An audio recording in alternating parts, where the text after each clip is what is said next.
Tout commence lorsque je suis en terminale. Je fais la rencontre d'un jeune qui devient au fil du temps mon meilleur ami. Le seul garçon, je dirais, de qui je suis proche. Ce dont je n'avais pas souvenir, c'est que nous étions ensemble au primaire et lui a dû aller à l'étranger pour poursuivre son cursus secondaire. Il rentre à Abidjan des années plus tard pour des raisons de toxicomanie.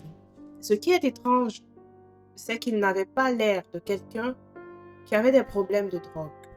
Le temps passe, nous nous rapprochons de plus en plus et nous nous mettons en relation.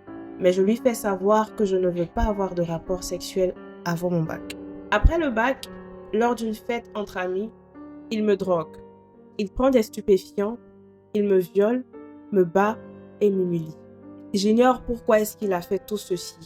Je me fâche et lui fais savoir mon mécontentement et mon dégoût.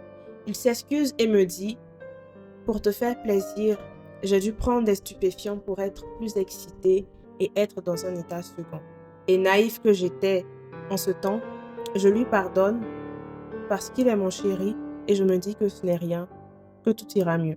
La seconde fois, je vais chez lui rendre visite. Et là encore, il me violente gravement. J'ai des blessures sur tout le corps, des lésions au niveau des parties intimes.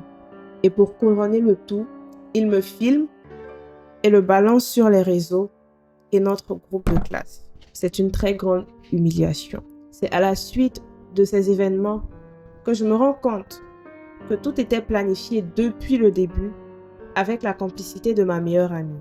Après cela, je suis des traitements, mais je ne suis plus en sécurité et je ne me sens pas en paix. J'ai l'impression qu'il me traque. Et ce qui va confirmer mes doutes, je suis poignardée lors d'une de mes sorties. Je décide donc de porter plainte. Nous allons jusqu'au procès, mais nous n'obtenons pas gain de cause parce qu'il a une famille qui est très bien placée. Ma famille et moi décidons alors de relancer une seconde procédure. Cette fois-ci, nous obtenons gain de cause, mais ce dernier ne purge pas toute sa peine.